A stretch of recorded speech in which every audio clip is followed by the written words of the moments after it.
और अब बात देवभूमि की खबरों की भी कर लेते हैं। उत्तराखंड में कई आईएएस अफसरों का प्रमोशन हुआ है। 1999 बैच के आईएएस अमित नेगी बने हैं प्रमुख सचिव।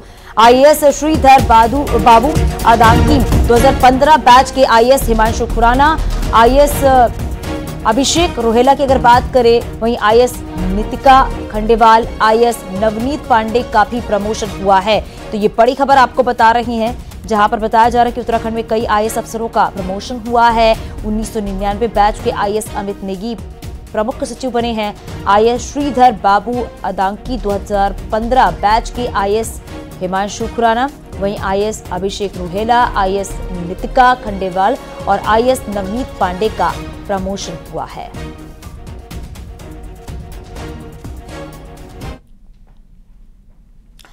हीट एंड रन कानून विवाद से जुड़ी बड़ी खबर मिल रही है, जहां पर केंद्रीय गृह सचिव से मीटिंग के बाद ट्रांसपोर्ट एसोसिएशन ने कहा है कि सभी मसलों का समाधान हो गया है।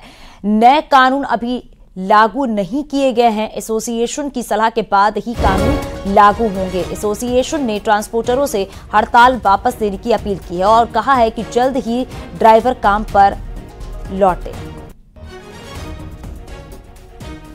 धारा 106(2) में 10 साल की सजा तथा जुर्माने के प्रावधान के बारे में वाहन चालकों की चिंता का संज्ञान लिया तथा all India motor transport Congress के प्रतिनिधियों से आज 2 जनवरी 2024 को विस्तृत चर्चा की। सरकार ये बताना चाहती है कि ये नए कानून एवं प्रावधान अभी लागू नहीं हुए हैं। हम ये भी बताना चाहते हैं कि भारतीय न्याय संहिता की धारा 106(2) को लागू करने से पहले all India motor transport Congress से विचार विमर्श करने के बाद ही निर्णय लिया जाएगा। हम all India motor transport Congress तथा सभी वाहन चालकों से अपील करते हैं कि आप अपने अपने कामों पर वापस लौट आएं। देहरादून से खबर मिल रही है, लोकसभा चुनाव के लिए बीजेपी की आज से शुरुआत। बीजेपी के 70 विस्तारक आज से मैदान में होंगे। पार्टी के प्रचार प्रसार के लिए 70 विस्तारक नियुक्त हैं और बाइक से 70 विधानसभा में जाएंगे और आज पार्टी कार्यालय से रवानगी होगी। तो ये बड़ी खबर आपको बता रहे हैं। लोकसभा चुनाव को देखते हुए बीजेपी की तरफ से तैयारियां शुरू हो चुकी हैं और आज से बीजेपी के 70 विस्तारक हैं जो मैदान में जाएंगे, प्रचार प्रसार करेंगे। और हमारी सहयोगी भारती हमारे साथ जुड़ गए। भारती, जरा बताइएगा, क्योंकि लोकसभा चुनाव को देखते हुए किस तरीके से बीजेपी की तरफ से तैयारियां जो हैं वो शुरू हो गई हैं।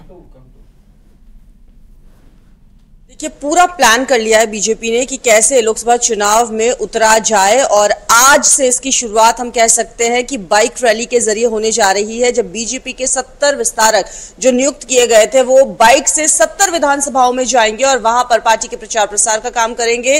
लोकसभा चुनाव को लेकर जनता को यहां पर समझाएंगे। केंद्र की जो नीतियां हैं, केंद्र की जो पॉलिसीज हैं, जो अब तक काम हुए हैं, वो इन विस्तारकों के जिम्मे है कि जनता तक पहुंचाया जाए। इसके अलावा कल भी बीजेपी की एक बड़ी मीटिंग होने जा रही है और इस मीटिंग में लोकसभा चुनाव को लेकर रणनीति यहां पर तय की जाएगी, किस तरीके से आगे काम किया जाना है।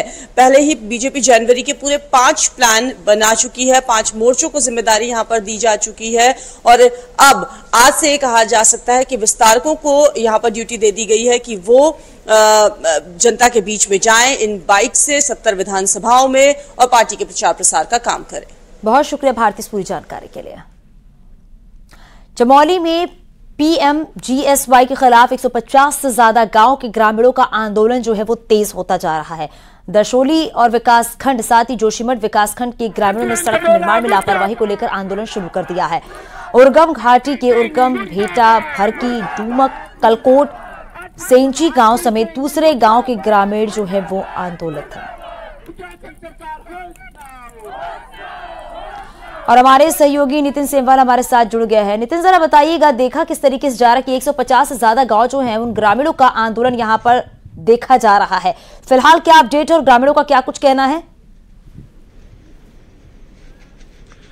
जी, लगातार अगर हम बात करें तो 1 जनवरी से ये जो जोशीमठ विकासखंड और दसोली विकासखंड के लगभग 150 से अधिक गांव के जो लोग हैं वो लगातार आंदोलन कर रहे हैं और आंदोलन ये सीधे प्रशासन और पीएमजीएसवाई के खिलाफ किया जा रहा है। ग्रामीणों का कहना है कि केंद्र सरकार ने जब पीएमजीएसवाई के तहत गांवों को जोड़ने के लिए सड़क स्वीकृत कर दी है, तो ऐसे में जो पीएमजीएसवाई है उसके जो ठेकेदार हैं वो समय रहते काम नहीं कर रहे हैं। कुछ ठेकेदार काम छोड़कर चले गए हैं। दुर्गम ये इलाके हैं, लगभग 15 से 16 किलोमीटर यहाँ पे ग्रामीण लोग पैदल चलते थे। इसीलिए यहाँ पे पूर्व सरकारों ने सड़कों को पास किया और सड़कों को बनाने का काम पीएमजीएसवाई को दिया, लेकिन अब पीएमजीएसवाई लापरवाही कर रही है। ठेकेदार काम छोड़कर चले गए हैं। जहाँ के तहाँ अगर देखा जाए तो पहाड़ों को खोदकर जो ठेकेदार है वो वापस लौट गए हैं। ऐसे में ग्रामीणों ने एकजुट होकर पूरे घाटी के लोगों ने आंदोलन करना शुरू कर दिया है और बताया जा रहा है कि 18 जनवरी को एक बड़ी रैली जिला मुख्यालय गोपेश्वर में की जाएगी, जहां पर सरकार पर दबाव बनाने की कोशिश भी की जाएगी। तो तैयारियां चल रही हैं और आप देख सकते हैं किस तरीके से गांव में ही लोग आंदोलित कर रहे हैं और सरकार और प्रशासन के खिलाफ नारेबाजी भी कर रहे हैं। जी बहुत शुक्रिया नितिन इस पूरी जानकारी के लिए। देहरादून से खबर मिल रही है, पुरोड़ा के बीजेपी विधायक दुर्गेश्वर लाल का अपना धरना खत्म कर दिया है। सीएम पुष्कर सिंह धामी से मुलाकात के बाद उन्होंने अपना धरना खत्म कर दिया है। सीएम धामी ने विधायक से पार्टी फोरम पर अपनी बात रखने की सलाह भी दी है। बुधवार को दुर्गेश्वर लाल प्रदेश पार्टी अध्यक्ष महेंद्र हट से मिलेंगे और एक आईएफएस के ट्रांसफर को लेकर विधायक ने वन मंत्री सुबोध उनियाल के आवास पर धरना दिया था। विधायक का यह आरोप है कि उनकी विधानसभा के 42 गांव गोविंद वन्य जीव पशु बिहार की सीमा में आते हैं और यहां ग्रामीणों के हक हकूक पहले से तय है, लेकिन पार्क की डिप्टी डायरेक्टर अभिलाषा सिंह ग्रामीणों के साथ जाति कर रही हैं, क्षेत्र में विकास कार्यों में रोड़ा अटका रही हैं।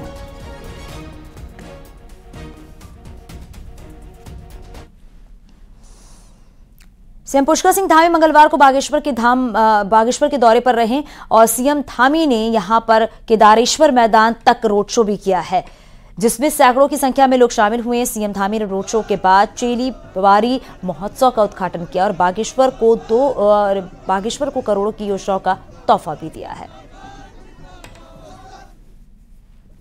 मातृशक्ति के सहयोग के बिना किसी भी समाज या किसी प्रदेश देश का विकास संपूर्ण नहीं हो सकता है। यही कारण है हमारी संस्कृति में अर्धनारीश्वर की कल्पना की गई है और कहा गया है यत्र नारस्तु पूजयन्तु रमंत्र तत्र देवता। मेरा मानना है कि जब महिलाएं किसी भी कार्य को अपने हाथ में ले लेती हैं तो उस कार्य को पूरा किए बिना वो कभी चैन से नहीं बैठती हैं।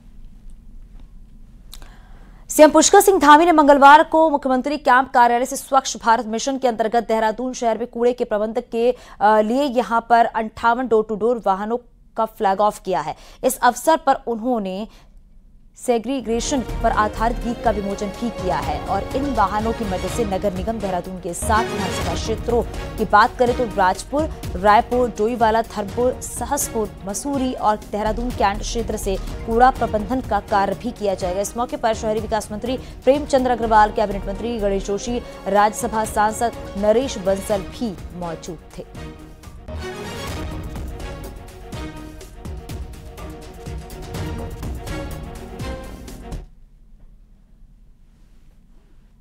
लोकसभा चुनाव से पहले बीजेपी की नजर अब विपक्षी दलों के नेताओं पर है। दूसरे दलों के ग्राम प्रधान से लेकर ब्लॉक प्रमुख कैसे बीजेपी का हिस्सा बने, इसके लिए पार्टी ने कमर कस ली है।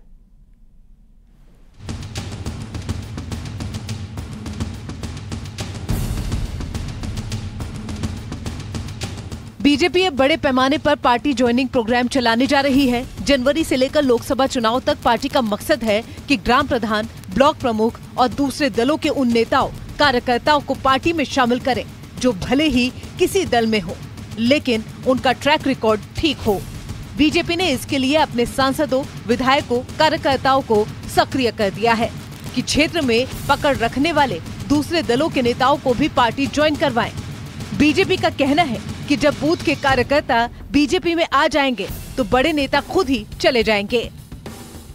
अब हमने बूथ की इकाई के लोगों के लिए कहा है, बड़े नेता बना पाएंगे। और मैंने शुरू में कहा है कि जनता जन दबाव के कारण अनेकों दलों के जनप्रतिनिधि हमसे जुड़ना चाहते हैं कि मोदी जी का विरोध करने का नैतिक, जनता के बीच में नैतिक साथ अब किसी राजनीतिक दल के नेता के ऊपर पास नहीं है।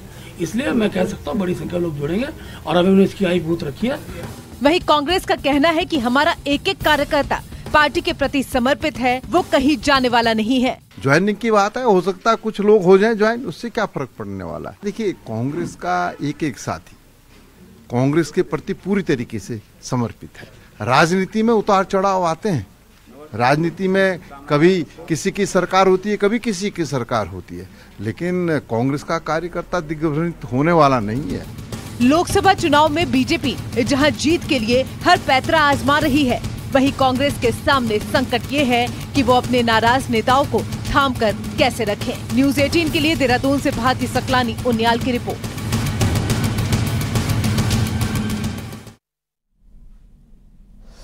महिलाओं को आर्थिक रूप से मजबूत करने के लिए चलाई गई लखपति दीदी योजना के विस्तार के लिए धामी सरकार जल्द ही कुछ नए कदम उठा सकती है और इसकी वजह है लोकसभा चुनाव। बीजेपी को लगता है लखपति दीदी जैसी योजनाएं सियासी लिहाज से भी फायदेमंद हो सकती है।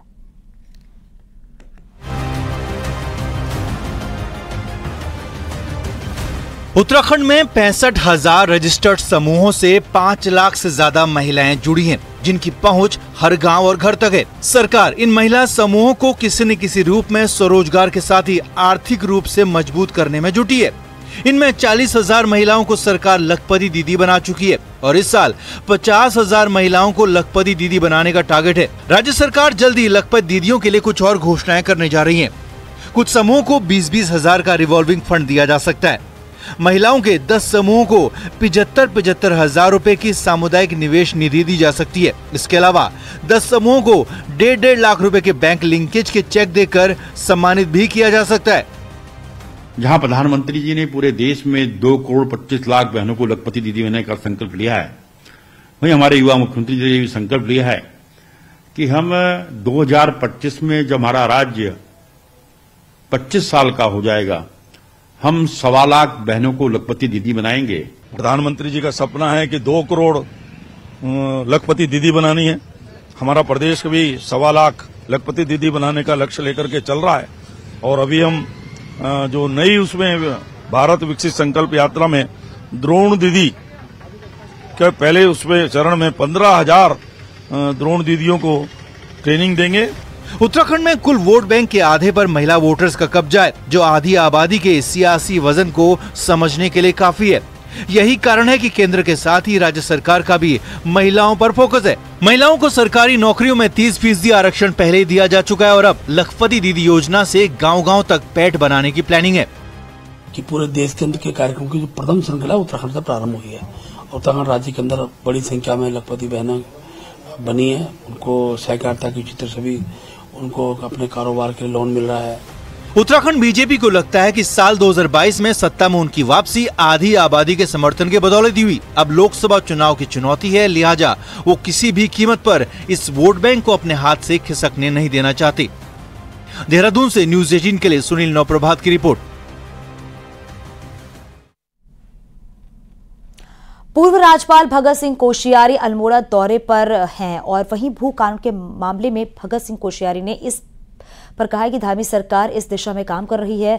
भगत दा ने यह भी कहा है कि भू कानून और मूल निवास के लिए कमेटी बनाई गई है और लोगों का अहित नहीं होगा और जब जैसा बदलाव करना होगा वो किया जाएगा।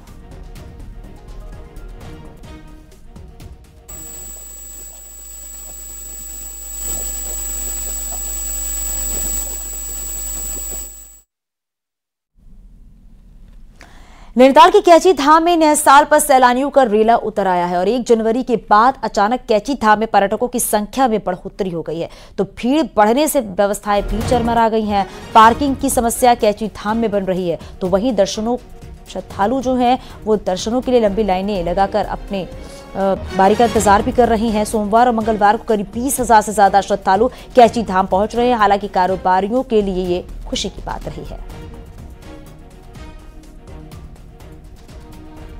कहीं ना कहीं आज और 1 तारीख की भीड़ को देख के आप समझ सकते हैं कि पुलिस प्रशासन द्वारा कहीं ना कहीं पर कोई ना कोई सख्ती की गई, जो वीकडे होने के बाद भी 1 जनवरी को 20,000 से ज्यादा लोग कैची धाम में महाराज जी के दर्शन करने के लिए पहुंचे। नैनीताल के कैची धाम में लगातार श्रद्धालुओं की संख्या बढ़ रही है, जिससे कि सड़कों पर जाम भी लोगों को झेलना पड़ रहा है। अब सरकार ने बाईपास की अनुमति दे दी है, लेकिन जल्द काम कराना प्रशासन के लिए बड़ी चुनौती है।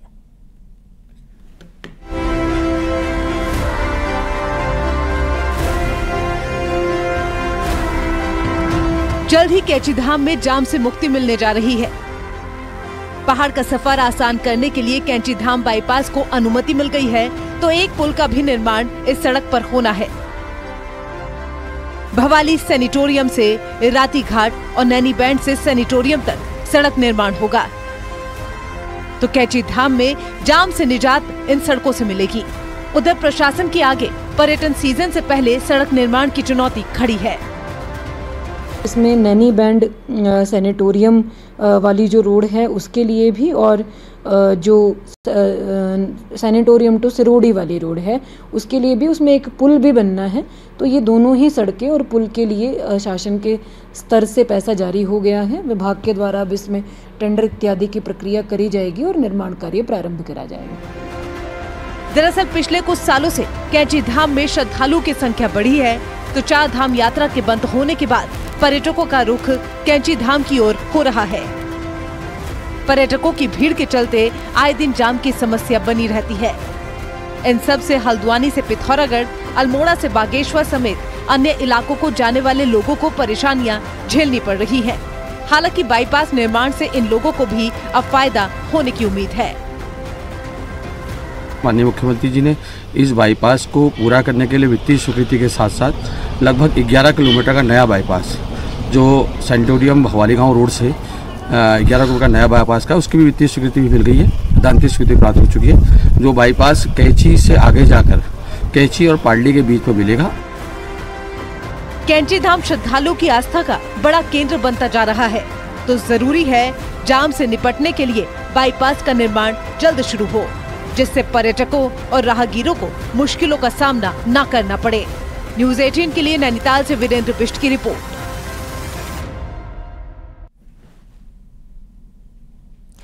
देहरादून में मंगलवार को कानून व्यवस्था को लेकर उत्तराखंड के डीजीपी अभिनव कुमार ने एक प्रेस कॉन्फ्रेंस की है और इस दौरान अभिनव कुमार ने कहा है कि कानून व्यवस्था बनाए रखने के साथ ही अपराध रोकने पर सबसे ज्यादा फोकस रहेगा और महिलाओं के प्रति अपराध पर जीरो टॉलरेंस रहेगा। ऐसे अपराधों पर कड़ी कार्रवाई की जाएगी। साथ ही कहा है कि उत्तराखंड पुलिस देश की 5 बेस्ट पुलिसिंग में से शामिल हो, इसके लिए कोशिश की जाएगी। उत्तराखंड पुलिस प्रोफेशनल और ट्रांसपेरेंसी तरीके से काम करेगी और उत्तराखंड को ड्रग फ्री बनाने के लिए भी काम करेगी। महिलाओं से संबंधित हमारे और या समाज के और जो दुर्बल वर्ग हैं, SC ST हैं या बच्चे हैं, पॉक्सो के जो केसेस होते हैं यौन शोषण के, इनमें हम बिल्कुल भी आपको ये कतई ये कहीं से भी कंफ्यूजन नहीं होना चाहिए कि हम किसी प्रकार से भी इसमें एविडेंस को इग्नोर करके चाहे कोई भी अक्यूज हो, चाहे कितना ही रसूखदार अक्यूज हो, इसका मैं आपको आश्वासन देता हूं। ये आप मान के चलिए, अगर एविडेंस होगा तो कार्रवाई होगी, चाहे कोई हो। इसमें हम महिलाओं के खिलाफ अपराधों की रोकथाम में बिल्कुल जीरो टॉलरेंस पुलिस विभाग की पॉलिसी रहेगी। उत्तराखंड के राजकर विभाग ने बिल लाओ इनाम पाओ स्कीम के तहत जीएसटी करदाताओं को नए साल का तोहफा देना शुरू कर दिया है। ऋषिकेश के जीएसटी दफ्तर में वित्त मंत्री ने पुरस्कार बांटे हैं। वित्त मंत्री प्रेमचंद अग्रवाल ने बताया कि उत्तराखंड पहला ऐसा राज्य है जिसे जीएसटी कर के माध्यम से राजस्व प्राप्त किया है। स्कीम वास्तव में हमारे लिए बहुत हितकर है और जैसे मैंने कहा कि हमारे इस स्कीम से जहां जनता में जागरूकता बढ़ रही है, बिल पाने की जो हमारा भाव था, सरकार का भाव था, वो पूरा हो रहा है, हमें जीएसटी मिल रहा है। पहाड़ की जैविक उत्पादों के साथ ही सब्जियों की मांग लगातार बढ़ रही है, जिसे लेकर अल्मोड़ा में बड़ी पहल हुई है और अब अल्मोड़ा में बड़े स्तर पर जैविक खेती हो रही है।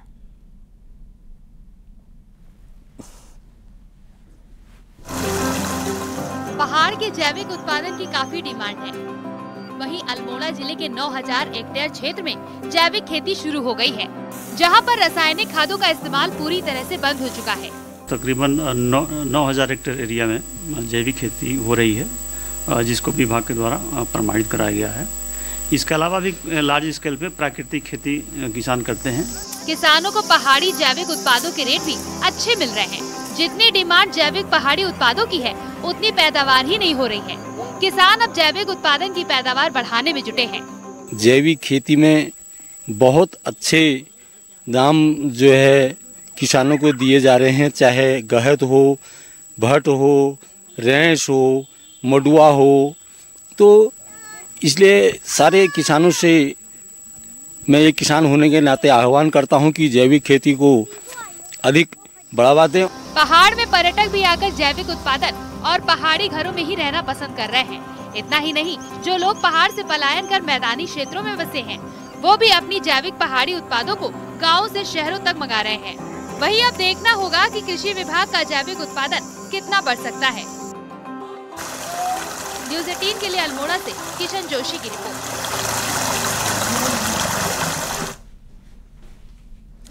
उत्तरकाशी के मोरी डिग्री कॉलेज में CSR फंड ने 3 शेड्स वाली क्लासेस का निर्माण हो रहा है, लेकिन 17 लाख की लागत से हो रहे काम पर अब सवाल खड़े होने लगे हैं। कार्य संस्था पर पुरानी टीन चादर करने का आरोप लगा है और कॉलेज के छात्र छात्राएं भी इससे खासे नाराज हैं और एक अभिभावक ने CM पोर्टल से भी इसकी शिकायत की है। आरोप ये है कि टीन की जो चादर इस्तेमाल की गई है उसमें छेद है जो कि साफ नजर आ रहे हैं। बारिश या फिर किसी और मुश्किल में ये चादर बर्बाद हो जाएगी, लिहाजा जल्द से जल्द इस पर कार्रवाई की मांग की जा रही है। 2 रूम सेट बने हैं जिनमें जो है 2 कक्षा चल पाती है और जो तीसरी कक्षाएं चलती है वो बाहर ओपन फील्ड में चलती है, जिसके कारण जो है कभी मौसम बिगड़ता है या बारिश होने लगती है तो तीसरी कक्षाएं जो है क्लास लेने से जो है बाधित हो जाती है। हमारे महाविद्यालय मोरी में कक्षाएं अच्छी तरह से संचालित नहीं हो पाती है। 2 ही रूम सेट है हमारे पास और SJVN की तरफ से हमारे पास फंड आया था जो टीन सेट निर्माण अभी तक अच्छे से नहीं हो पाया है। पिथौरागढ़ में हवाई सेवा के साथ ही बेस हॉस्पिटल का मुद्दा सालों से गरमाया है। इन दोनों मुद्दों ने हर चुनाव में अपना रोल अदा किया, लेकिन अब नए साल में दोनों मुद्दे किसी नतीजे तक पहुंचने की उम्मीद की जा रही है और जल्द ही इस पर बड़ी कार्रवाई भी हो सकती है।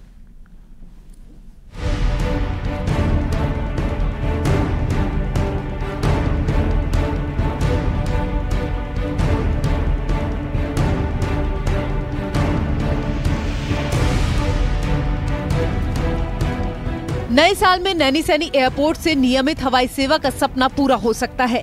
असल में धामी सरकार ने 26 जनवरी तक रेगुलर हवाई सेवा शुरू करने का भरोसा दिलाया है। ऐसे में जहां Flybig airlines 20 seater plane से हवाई सेवा शुरू करने की कवायद कर रही है, वहीं अलायंस एयर भी 43 सीटर प्लेन से उड़ान भरने की तैयारियों में जुटा है। अलायंस एयर की टीम पहले ही एयरपोर्ट का निरीक्षण कर चुकी है, जबकि फ्लाई बिग का 20 सीटर प्लेन भी हवाई रूट पर टेस्टिंग उड़ान भर चुका है। हवाई अड्डा चलना ही चाहिए क्योंकि कल को फौज को भी इसकी जरूरत पड़ेगी और टूरिज्म के लिए यहाँ अपार संभावना है। हमारे यहाँ उसके लिए भी बहुत बड़ी संभावना, हमारा व्यापार बढ़ेगा, हमारा टूरिज्म बढ़ेगा, उत्तराखंड की आय बढ़ेगी। दूसरी तरफ सालों से 60 करोड़ की लागत से बने बेस हॉस्पिटल के शुरू होने की भी उम्मीद जगी है। पिथौरागढ़ मेडिकल कॉलेज के लिए 950 पदों को धामी कैबिनेट से हरी झंडी पहले ही मिल चुकी है। ऐसे में मेडिकल कॉलेज के लिए स्वीकृत पदों से बेस हॉस्पिटल भी शुरू हो सकता है। असल में यहाँ मेडिकल कॉलेज और बेस हॉस्पिटल को एक साथ जोड़ा गया है। हम लोग जो है कि सरकार से इस पर वार्ता कर रहे हैं।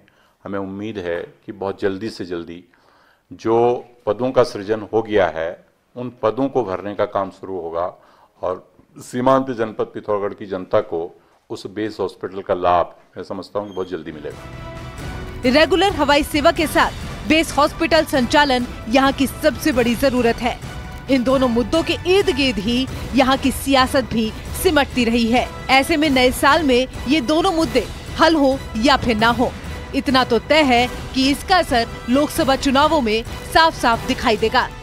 न्यूज़ 18 के लिए पिथौरागढ़ से विजयवर्धन उप्रेती की रिपोर्ट।